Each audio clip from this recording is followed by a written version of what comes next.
আমাদের ভালো লাগাতে সকলকে অনেক অনেক অনেক স্বাগত জানিয়ে আমার আজকের গল্প আরম্ভ করছি।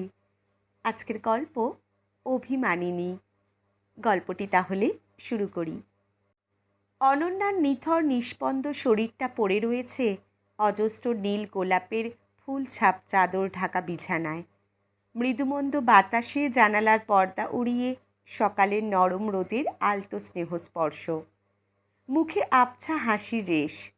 দীর্ঘদিন রোগ ক্লিষ্ট শরীর থেকে অসুস্থতার ছাপ যেন মুছে আবার সেই আগের প্রাণচঞ্চল সুন্দরী অনু। এক দৃষ্টিতে দেখছিল রণজয় সদ্য মৃতা একদা প্রেমিকা, বর্তমানের অর্ধাঙ্গিনীকে। বিয়ের আগের 5 বছরের কোর্টশিপ, পরের 25 বছর ধরলে প্রায় 30 বছরের সম্পর্ক। কলেজে আলাপ হয়েছিল দুজনার। রণ ছিল 2 বছরের সিনিয়র। এমনটা তো কথা ছিল না, দুজনে একসাথে হাতে হাত রেখে বাঁচব। মাঝপথে চুক্তি ভঙ্গ করে আমায় একা ফেলে চলে গেলে তুমি। মৃদু কণ্ঠে অনুযোগের সুরে বিড়বিড় করে রণ। চুক্তি ভঙ্গ? নিজের বিবেকের কাছে সৎ হয়ে আয়নায় চোখ মেলাতে পারে না রণ। তিলে তিলে মৃত্যুর দিকে ঠেলে দিয়েছ স্ত্রীকে। ওর মৃত্যুর প্রকৃত কারণ চিকিৎসার পরিভাষায় মস্তিষ্কের কর্কট রোগ হলেও একাকিত্বের বিদ্ধকারী বিষাক্ত অদৃশ্য হুল প্রতিনিয়ত ওকে রক্তাক্ত করত। ঘর সাজাতে ভালোবাসত অনু।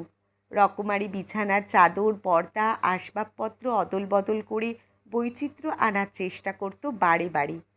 দিনের শেষে সে শূন্য ঘর সাজিয়ে নিয়েই অসীম শূন্যতায় পৌঁছে গিয়েছিল বেচারি অনু। বরং বলা ভালো, শূন্যতায় পৌঁছে দিয়েছিল ও যত্ন করে। যদিও অনিচ্ছায়, তবে দায়িত্ব কি অস্বীকার করতে পারে রণ? সাফল্যের সোপানে ধাপে ধাপে উঠে গেছে উন্নতির নেশায়।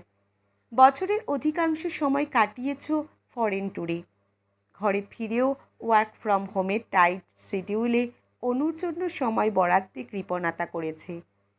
এমনকি মৃত্যু পথযাত্রী স্ত্রীকে ফেলেও কর্মক্ষেত্রে সময় দিয়েছে একনিষ্ঠতায়।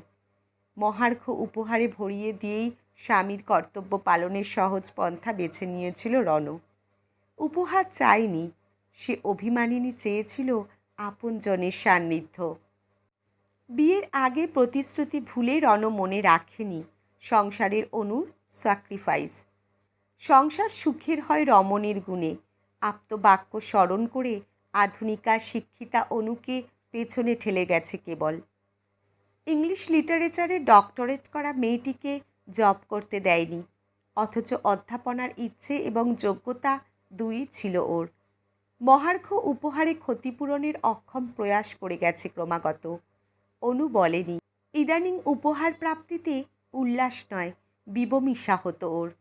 বাপের পদাঙ্ক অনুসরণ করে ওদের একমাত্র ছেলেও ছুটছে টার্গেটের পেছনে। উচ্চাকাঙ্ক্ষী মেধাবী ছেলে স্বপ্ন পূরণ করে মাত্র 23-এ আমেরিকান গ্রিন কার্ড হোল্ডার। অনুর শেষটুকুও মাইনে করা আয়াদের হাতে। ওর একান্ত আপন স্বামী সন্তান দুজনেই যে যার কর্মস্থলে ছিল সে সময়। ওর অন্তিম সময়ের জন্য অপেক্ষা করার উপায় বা ধৈর্য ছিল না ওদের। চরম দুঃসংবাদ পেয়ে কাজকর্ম গুটিয়ে ভৌগোলিক দূরত্ব অতিক্রম করে তড়িঘড়ি ফিরতে ফিরতে পেরিয়েছে ওদের গোটা দিন। রিগার মর্টিস ততক্ষণে থাবা বসিয়েছে অনুর শরীরে। আজকের গল্প এখানেই সমাপ্ত। কলমে সুদীপ্তা বন্দ্যোপাধ্যায়, পাঠে জয়তী।